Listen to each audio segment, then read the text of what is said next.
time, like to look at your calendar and say, I need to schedule time for myself. That takes foreplanning. Mhm.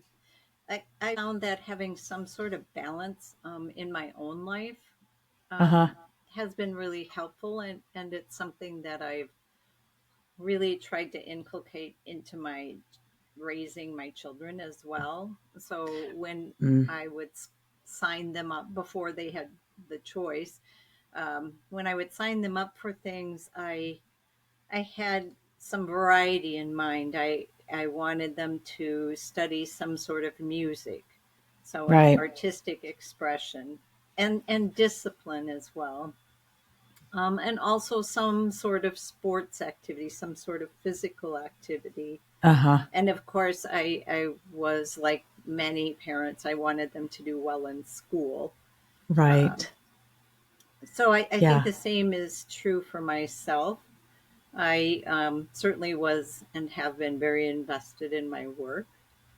And I needed to make sure that it didn't become so all consuming that I didn't have time for my family or Yeah. time to take care of myself physically. And so Mm. running was something that I started very early in my life Oh. and continued. Mhm. And it didn't require a huge investment for me to continue to do that. As far as financially, as far as Find what you needed, the equipment and things like that. equipment, Okay. and I could do it in a lot of different places. So Right. at times I would take my running shoes along when I take my children to practices, and Mm-hmm. I would find a place where I could run while they were doing their practice rather than spending my entire time driving back and forth or perhaps doing something else. That's a lot of planning. Did you decide to be a clinical pastoral educator, or did it happen? In some sense, this is what I often believe about others' journeys, but I think it took a while to put the pieces together. My undergraduate degree was in education. Hmm. However, I graduated at a time when there were very few openings. Mm-hmm. And so I considered other options and ended up going to grad school in theology. I was still thinking actually of teaching at that point, but I had experiences in the parish setting and Mm-hmm. spent a short time in parish ministry. There were things I really enjoyed about that. Part of the process for Lutherans was to experience clinical pastoral education to take a unit. Mm-hmm. So I did that as part of my Master of Divinity program. That was in a hospital in Kansas City, Kansas, and I really enjoyed the work and I liked the setting. So I think that just got tucked in along the way. I was ordained Mm-hmm. and spent the time in the parish, and when that seemed like it wasn't a particularly good fit, I returned to CPE and did a residency, considering chaplaincy. Again, the fit was not quite right. I'm an introvert. So the energy required to put myself out there to make those initial visits was really a challenge, and I tended to prefer doing some of the administrative work. There wasn't a clarity at that point yet. I spent a year in an interim position as a campus pastor, where my role was both to serve as campus pastor and do a study of the site and the ministry there, which involved, again, a fair amount of administrative work, along Mm-hmm. with the individual counseling of students making decisions in their lives and small group work. So you can, as someone who's experienced CPE, you can start to Mm-hmm. see the pieces I come can. together. And as I Yeah. left that call to the campus ministry, my daughter was about to arrive, and I had opportunity then to contemplate, where do I go from here?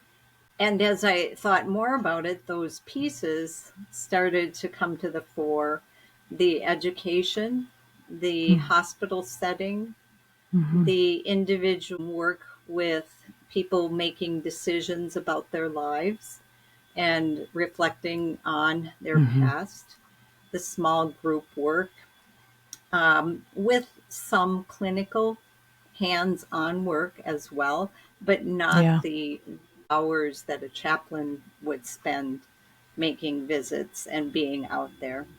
All of those pieces coalesced, and I then applied for programs to become a certified educator, or at that time, ACPE supervisor. And then, so I was not, I'm trying to remember, it was 1985.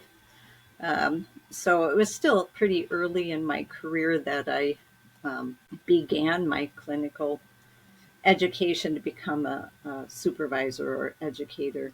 And that took 5 years. It wasn't particularly fast. Mm-hmm. And I've been doing that until retirement. The Minnesota Army National Guard incorporated CPE into the chaplaincy program, and I was one of the first students, and it was my first learning experience of how you take a religiously trained individual and teach that person how to become available in a hospital setting and in a military setting. And it was Very quite well eye said. opening. Huh? Very well described. I think it's one of the best hidden secrets of the ministry overall. And I think the military, I don't know how long the military, as far as the Army, the other departments, have utilized CPE to train their chaplains. I know, but in the Army National Guard, I think it's continued. It's continued to be not necessarily a requirement, but a preferred.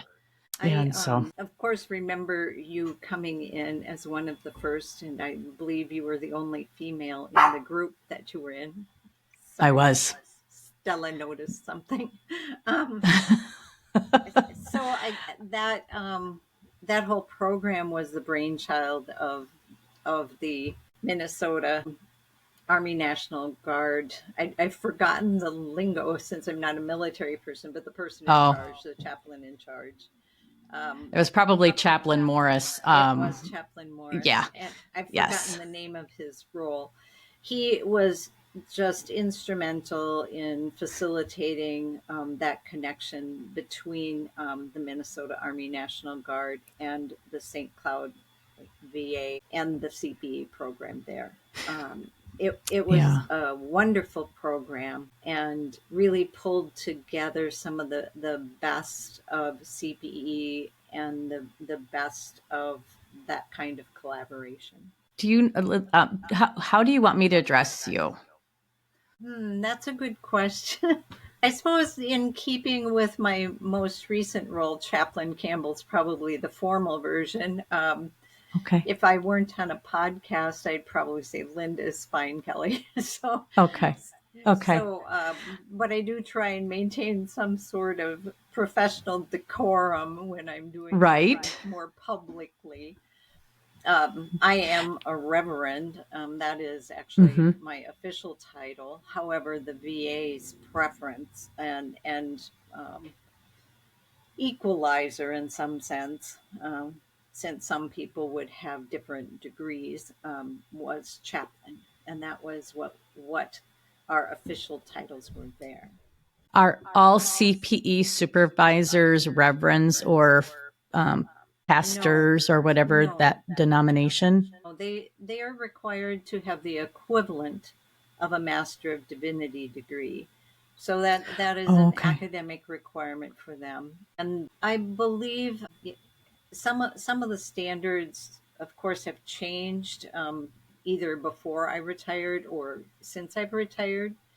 Mm-hmm. So all of those sorts of things need to be corroborated with those official organizations. But at the time I was part of the active supervisory group, we were all required to be in good standing with our faith group, and at a place in our recognition as in our particular faith group where we would be reverends or elders, and then the Oh, okay. equivalents in rabbinic um, education and recognition, or Islamic, or any of other faith group. I believe the faith groups have particularly expanded in the last few years. ACP has Okay. always been uh, an organization that has been inclusive of a very broad range of religious traditions.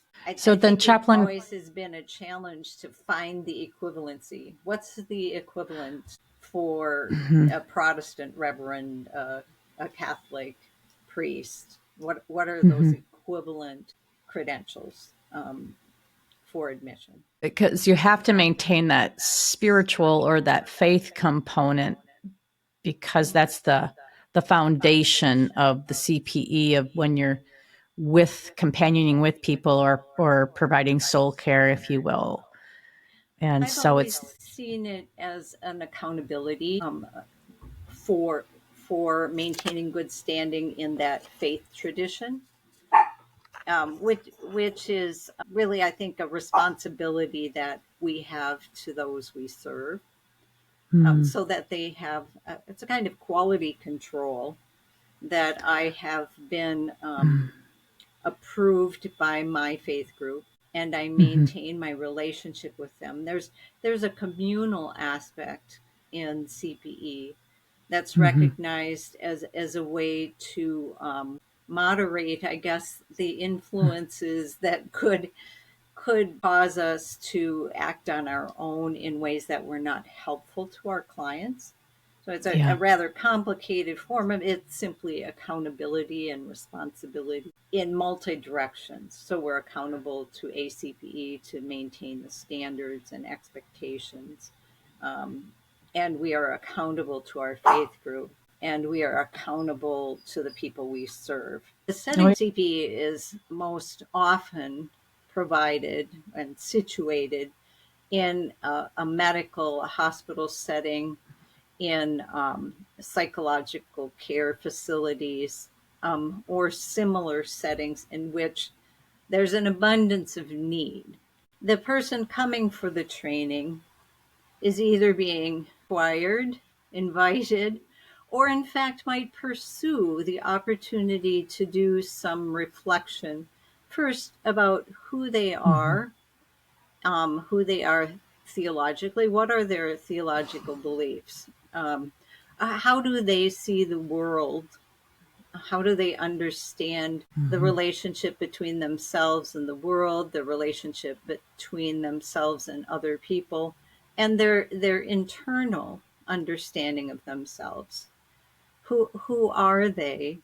And then going outward from that, how does who they are interact with the people around them, the people in need, the people they serve, the people that they spend their lives with, the important folks, mhm, family for them, their relationships with others. And into that mix, we look at what does the situation how does the situation impact with those pieces. So, how does this event affect the lives of the people that they're interacting with? How does it impact that person? And to come to some sort of clarity as to the various in surrounding them. So for example, if I have a belief that there is chaos in the world, that there is nothing that is ordered, that there is no ordering force, how does that cause me to be relative to the world, mhm, relative to the people around me? And then when those people are impacted by that chaos, what I see as chaos in that instance, how can I be with them? And perhaps those people have a different view of the world and themselves in it. Perhaps they see themselves as part of a larger plan, Mhm. whether that plan is some sort of metaphysical force or they name that plan God. And their understanding then of God's plan, or the the world's universe's plan for them, and how much they in fact are able to impact that plan or not, Mhm. will be something that will also become part of the mix. So I see CPE as an opportunity to look at that that theology, that understanding of how God, the divine, or the universe impacts us, and then how we relate to each other. And then Right. how can we be with each other in times that both challenge those views and support those views, or just totally wreak havoc Mhm. in our lives. Yeah. So having the opportunity to do that, not alone, but with someone to walk beside you, the educator, and other people going through similar experiences, to talk about that and to see additional experiences, and to get the feedback from others in the group, Mhm. gives yet another layer of opportunity for understanding myself Mhm. and my relationship with these folks and my relationship with the world. So CPE, I think, is, yes, there is a lot going on. It really is. Yeah. One of my CPE, it was his last year, Dan was his first name. Um, the question he posed to us students at the time continues to inform me. So the whole process of CPE, I think, is really designed to continue to keep you curious about your approach with another. And Yes. then how do you create that? This is what I got out of it, how to create that layer that's foundational of trust for someone to be with and for you I, to be with that person, I to came to unfold, if you will, what is go. really happening. I came to view trust in slightly altered way over the course of the years. Over the course of the years of supervising students, trust was a key word. Trust, and later on safety. So there were Yeah. times in which students in the group, patients or clients that they saw, evidenced, if not actually voiced, their lack of trust. I don't trust Mhm. this situation. I don't trust my provider. I don't trust myself. I don't trust these people. I don't trust that I can handle what's going to come. And on occasion, trust became an issue in the group in terms of, let's say, Kelly, you're in the group along with four other Mhm. students, and one of the students says, "I don't trust Kelly, so I'm not going to speak, or I'm not going to Yeah. give my feedback." I came to an understanding that really the trust that needs to be developed is the trust in ourselves, the trust in ourselves to be able to make good decisions about those choices. Perhaps it is a completely unsafe environment in which there will be repercussions for sharing some information in Mhm. this particular setting. However, the vast majority of times, the trust really needs to reside in the individual to be able to say, here are my boundaries, here are my limits, here is how I can respond to this situation. So if your group member doesn't trust Kelly, that group member could learn to trust themselves to say, in this instance, I'm not going to share. in this instance, I'm going to share this much. And in this circumstance, I ask Kelly to set this limit with me, then to trust my ability to deal with your response. So I've come to believe that trust really resides in ourselves. Am I able to trust myself to respond to the particular environment in which I'm in? And in some sense, it has much less to do with the trustworthiness of others.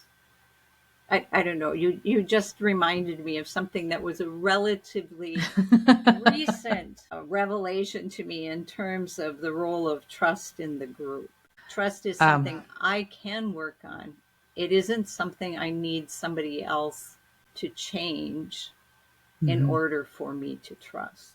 Yeah. I was always amazed at the educational requirements around CPE, the time and the benefit that it has to provide any communication as well as the person. And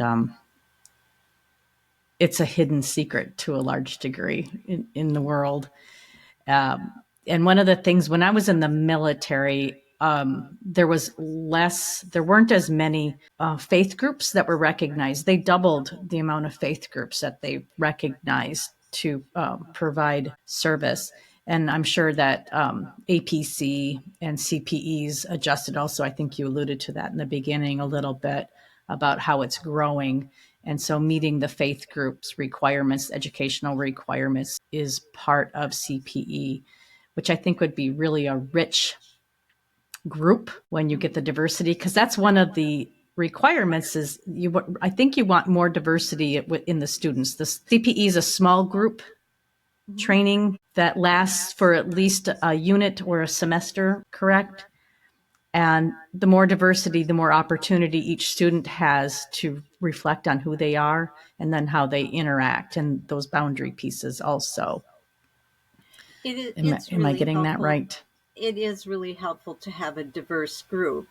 Many students, at least in the past, have come out of a fairly sheltered environment. Whether that environment is something that I'm particularly familiar with, or someone else's also relatively isolated environment. So having greater diversity is helpful. In putting together groups, it's important to have a wide range of diversity, of course, as much as possible, and then to really understand that there, even among students, we would in the upper Midwest draw from a relatively limited group of diversity. There Yeah. often was significant diversity in those groups as well. Some of the students, when they really got into the details, found it surprising how diverse people from the same tradition would be in terms of what they actually believed at the heart of things. Um, some of the theological constructs might have been the same, but in fact, they believed quite differently. And their own life experience as male, female, with different orientations, having grown up in different socioeconomic groups, in different places in their family unit. That experience is also really important in forming diversity. At the same time, my training supervisors stress that each member of the group benefits from having someone they can also relate to so that they don't feel alone in the midst of what can be a challenging experience during training. So It was, it yeah. was always interesting to try and find that mix if you had Yeah. limited numbers of applicants. In 3 of my units, there was a rich diversity on many different levels. And you reap the benefits of it. To me, it made me more available to a wider audience, and it challenged my theological grounding of how to be with and listen, and changing the words that I would use to create a place where we both had a place to meet. I think ideally, I would want students who've completed a unit or a year or longer of CPE to able to be with other people. It sounds very simple, and yet Mhm. it is so hard for us as humans to actually be with someone else in their space and to allow that to impact us. I I am a firm believer that that human connection, informed by all the background, the education, the training, the theology, the CPE training, is there to allow me to actually listen and to um, not feel threatened in terms of myself or my beliefs, so that I can more fully engage that person, so that they have an opportunity to either or verbally talk about what's happening for them, Mhm. and how to make sense of it. And in that space, I want to be able to experience, not carry, but to experience the full breadth of emotions. And if I'm always holding back, the other person doesn't have that opportunity to be recognized as a person who's being or been impacted by whatever this thing is that they're sorting out. Whether it's a catastrophic event, it's sorting out the parts of their lives that they haven't come to some sense of peace over, or simply it's an opportunity to be heard for maybe one of the few Mhm. times in life that someone has really listened to them. We're pretty good at noticing when someone else isn't listening to us, and then editing ourselves. Mm. One of the CPE is that setting again in which people are less likely to filter themselves because they are in the midst of some sort of crisis. But on a day to day level, people often edit themselves based on what their standing of the other person's availability. The standards for certification as a board certified chaplain, which is a standard that is recognized and a stamp of approval again by the Association for Professional Chaplains, and I believe Mhm. there are other organizations that provide similar certification. Those folks need to be in good standing with, again, with their faith group. They need to be connected with that faith group, be involved, and the faith group needs to say this person is authentically representing us, because we do represent our faith groups. Mhm. They also need to have the educational background again. Typically, the board certified chaplain will have a Master of Divinity, a 4-year post BA degree. Some are 3-year programs, others are 4. And they need to typically have a full year, 1,600 hours of supervised clinical pastoral education. And those programs must adhere to ACPE or other organizational standards, which require an individual supervision by a certified educator, Mhm. supervision in a group, a minimal number of educational hours, and a minimal Mhm. amount of clinical experience. So the kind of basics in that are 1,600 hours, of which 400 are supervision educational hours. And what does that leave then? Then the rest of that time could be clinical time or additional education. Those chaplains then, in the process of becoming board certified, will meet with a panel of board certified chaplains to review that they've met all the competencies. And these are I don't remember how many, but at the last panel I served on, they went across numerous areas, these competencies. So there were theological competencies, there were competencies related to working in a clinical setting, there are competencies related to understanding other faith groups. There were competencies that demonstrated that the person was able to know themselves sufficiently, Mm-hmm. that their own faith traditions, their own concerns, their own emotions wouldn't bleed into the interaction and negatively impact someone else. This is really key in chaplaincy, is that this situation, this ministry visit, this interaction with a family or with staff is not about me and my past or my feelings.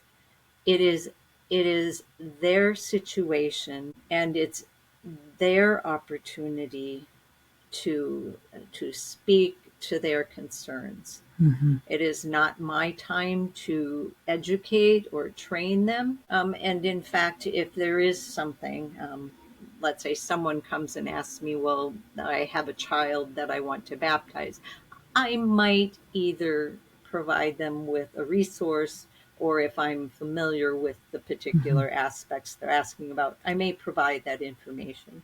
But it would always and only be at their request. Any kind of counseling we would do needs to be done with the permission of the other person. Um, some things are so basic and yet so difficult for us to do. To simply ask to be present, to ask before we would do any form of touch, to ask before we'd offer a prayer, to be knowledgeable about the person's beliefs before engaging them with prayer or other religious Mm-hmm. services. They're just so foundational and basic, but so easy to. Should I be there with my own concerns and my own needs and my own requirement to express my faith? Those are barriers to providing quality care. And I think that's those competencies then are tested in both written form. Those applying for board certification need to provide a wealth of documentation of how they meet the competencies. And then in their meeting with the panel, they need to demonstrate that, in fact, the things that they've said they know and are competent in, they actually practice, even Mm-hmm. in that environment of the committee appearance. So yes, I think it's extremely Yeah. important that we have trained chaplains, even while there are some very well-meaning people who might naturally do well in some environments.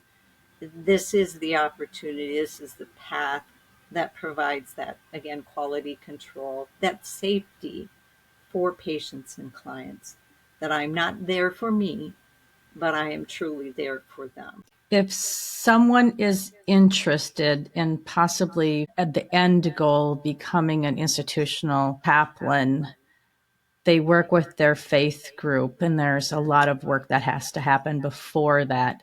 But they have to have education, they have to have an endorsement from their faith group. And then there's an application process too. Not all, where do people get trained in CPE? So that's excellent. I don't think I knew all that even when I was training to become a certified educator. It Uh was huh. muddy. It was hard to Was it? ascertain. And as someone who is not brought up in an institutionally informed environment, I was unfamiliar with the wide range of institutions that would be involved in this whole process.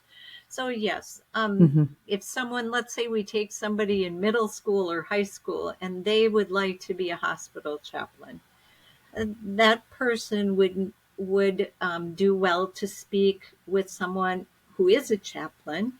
So they would do well to talk to their minister also. However, their Mm-hmm. minister may not be familiar with all of the steps required. They may think that, oh yes, once you're ordained, you can just go be a chaplain. And that is rarely the case, and Mm-hmm. is likely not to serve either the people or that particular person. So most often, it involves going to college and getting a bachelor's degree. Oftentimes, the Mm-hmm. bachelor's degree can be in anything. My undergraduate degrees were in history and social studies education, with only because I went to a private college, a private religiously affiliated college, I had taken 3 religion courses. I did have a rich background in my own faith tradition, had been a long-standing Mm-hmm. member of a faith group that emphasized education in its training of young people. So that was helpful to me. Then after college, the person who would like to be a chaplain might pursue a bachelor or master's of divinity degree. Mm-hmm. Um, Oftentimes, a master of arts is in, or a master's of theology is insufficient because it doesn't Mm-hmm. include both the academic, theological training and the clinical experiences that are woven into a Master of Divinity degree. So, along the way, while in college or in graduate school, in divinity Mm-hmm. school, it would be good to continue to look for experiences that would expose the person to clinical environments. Any kind of clinical environment or role there might Mm-hmm. inform the kind of setting, or help the person to better know themselves and their preferences. Let's say I wanted to be a hospital chaplain, and so during my college time I decided I'm going to explore an experience where I spend some time in a nursing home. Maybe I get a job as get training and a job as a nurse's aide in a nursing home. I get there and I find that I am really uncomfortable in this environment. Mm-hmm. So that would be a good experience to have, to know, does this kind of environment fit? What about this do I like? What about it am I uncomfortable with? As I Yeah. noted in my own experiences, it's important to figure out what sorts of things do you actually like doing. Mm-hmm. Chaplaincy these days requires a lot of paperwork. Um, that's not something that people typically think of, and many Mm-hmm. times extroverted personalities are attracted to ministry and chaplaincy, and then they're they're met with requirements to document every ministry interaction in almost every clinical environment requires almost as much time in documentation as actual time with people. It also involves Mm-hmm. working with other professionals and learning about what happens in that environment. Some students spend time observing surgery. It's Mm-hmm. not a requirement as a chaplain, but it's really informative in terms of what do people go through when they have procedures. What is it that they're actually recovering from? And to have some firsthand knowledge of that can be really helpful. So then, let's say you've gotten through these things, you've looked for experiences that expose you to these kinds of environments. Mm-hmm. You are someone who can balance your own needs with the needs of other folks. Someone who can deal with the administrative portions that are required of chaplains. Then following your Master of Divinity, or during your Master of Divinity program, you may do a unit of CPE. ACPE maintains a website and a directory of programs that are available. That's a good place to go to look for programs. Oftentimes, CPE programs are not advertised as such. Some advertising is done on the ACB website, but they also maintain a directory which includes sites. Or maybe okay, there is a program in this location that I know of. I took my required unit of CPE there. I, that that program may be a good place to find out more information about other programs that might be a good fit for you and the direction you're pursuing. Many times, people going into chaplaincy are asked to spend some time as parish pastors. And some see that as a diversion from their goal. I actually see it as a very valuable time to learn some things in a less acute setting about providing pastoral care to people you've really gotten to know, and to learn to value those slower ministry moments that may occur in a parish, the kind of evolution of relationships over the course of a number of years, and to also gain perspective on people's relationship with their faith group. What is it like for someone who's coming into, say, the hospital, to say, why are they saying I don't want my pastor to see me? What would that be like for you as a parish minister, to have your parishioners say they don't want to see you? Why might that be? And to have a better understanding of the environment they come out of, and the really privileged place of a chaplain to be part of the healthcare team with that kind of access to that person without the history. So those pieces can be important. For military chaplains, it's a different sort of path. I think it's really helpful to have that CPE experience, which may or may not be required by the branch of military service, to have the opportunity to really get a solid base for themselves in their ministry, understand things like boundaries and lanes, and also to learn more respect for people of other traditions, and how to serve them within the framework of being a military chaplain, which is different from those who are in hospital ministry. And Kelly can speak more about what that role is like and why that role might be slightly different than it would be in the hospital setting, where I'm there not only to find resources for people when they aren't of my faith tradition, but I may be expected, and often am, expected to provide services to a wide range of people from a different or no faith tradition. So it's a fairly long road to hospital ministry, but I think it's a valuable training route, and and hopefully the person going through that process can understand it less as a process of meeting sort of expectations, as opportunities. It's really a field in which I had the opportunity to get to know myself and understand myself, my relationships, and really get a better grip on how my beliefs impact everything in my world. Chaplains in the military, and I found in the hospital setting as well as in the hospice setting, is chaplains are available for staff as well as patients or clients. And so when you're talking about knowing those environments, chaplains really, it benefits from understanding your commanders, or expectations of doctors or the social workers or the RNs, and spending time getting to appreciate their roles also, and being able to look at it from their lens.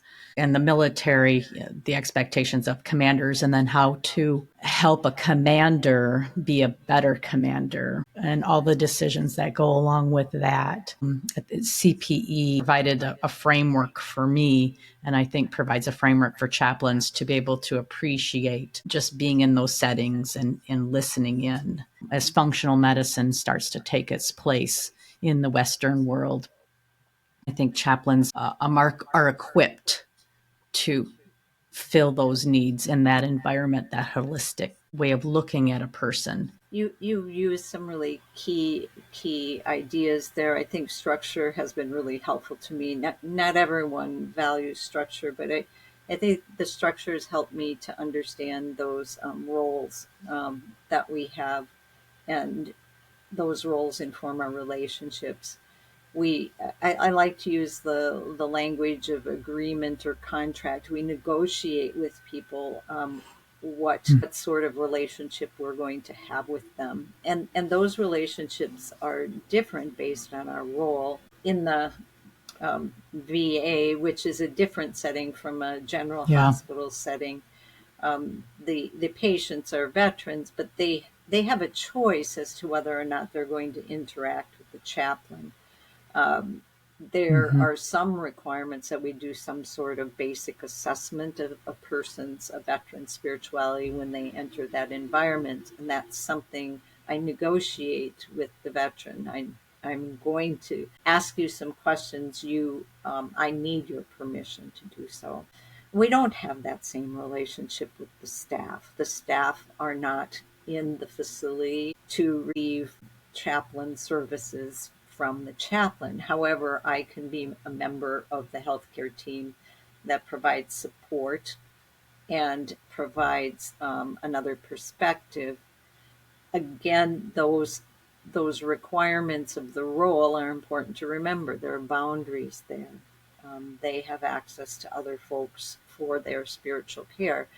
What is it that they're desiring from me as a member of the healthcare team, as another staff member, as colleagues? And you mentioned also for the commander, we too in the VA had roles within the structure to provide feedback up the chain of command, through our management, and then to the administration, in terms of things that we believed were important for the environment, for the, you used the word morale. We didn't use that word, but in terms of caring for. CPE trained chaplains are not just available for anyone. You find them where they are employed. But sometimes you might find a CPE chaplain possibly in a ministry. I am in the American Legion, and so we all have chaplains at all the different levels, post, district, department, and it's not a requirement to be trained in any regards to be a chaplain. And so sometimes the verbiage, I find the definitions and the parameters for who is a chaplain and what they're available to be utilized for, different. Yes, there are a lot of organizations that either have volunteer or employ chaplains, and they aren't necessarily board certified chaplains who fill those roles. They can in fact be lay people who take on a role that's prescribed by the organization. Maybe they're the person who says the opening prayer for a meeting, or they're Yes. the person who's charged with care, some form of care of that community. I think too, it's become more common to have trained, certified chaplains in places like fire and police departments and others. But those folks often have been members of the community without formal training, and Yes. their behavior and their way of functioning in those roles can be highly dependent on their own perspectives of what their role is, the perspectives of the organization locally, especially, and their perceived role. So I can find it difficult at times when people have had an unpleasant experience with a chaplain who has not been trained, and most likely those unpleasant experiences have to do with violations of people's boundaries. Yep. The chaplain has just out of their own concern and its good intentions, maybe offering something to people that they in fact do not want. Or they may be offering something that they feel a need to say or do out of their own need, rather than becoming familiar with or respecting the needs or wants, desires of the person who's being given that care. And I Nicely find said. those experiences unfortunate because Yeah. then then with that experience, a person whose boundaries have been violated, who's had someone tell them what they should think or do, or what to make of this. There are just classic lines that are rating, but that person then becomes less open Yep. to welcoming the care of a chaplain who would respect their boundaries. Um, it's like all of us, we take our own experience and use it to Yeah. inform us. I think the word chaplain, depending upon the environment, those expectations of how to utilize a chaplain or what they're capable of providing, we're struggling with. Now, there are probably other professions that experience this as well. Yep. Some of the challenge comes with just the economics.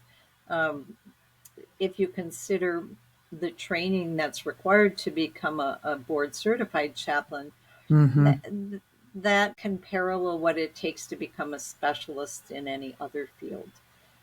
However, the pay scale is much lower overall, Mm-hmm. which means that it's more difficult to attract quality candidates because, honestly, if we're taking care of ourselves, we may not want to enter a field and have our families burdened by low income, um, in order to fulfill even a calling. It's like, okay, Mm-hmm. my calling is to do this, and it means I will spend 12 years post secondary education plus, and I will be paid at the same level as someone Mm-hmm. perhaps who hasn't even who doesn't have a college degree. Yeah. That's really disheartening and does impact the numbers and types of folks who will consider the profession, which reinforces low pay because if we do not have quality chaplains, then Mm-hmm. it's hard to advocate for a salary that's commensurate with the kind of education and training that's required. And then there's supply and demand. Um, that it does ebb and flow, but oftentimes there is more supply of chaplains for positions that are deemed more desirable. One of the things that I think CPE does so well is that integration of persons and that opportunity to do self exploration to become a better caregiver. Mm-hmm. And I really think the one of the limitations has been that we have not found a way to let other people know that this process it is not limited to benefiting those who are training to be clergy or chaplains or certified educators.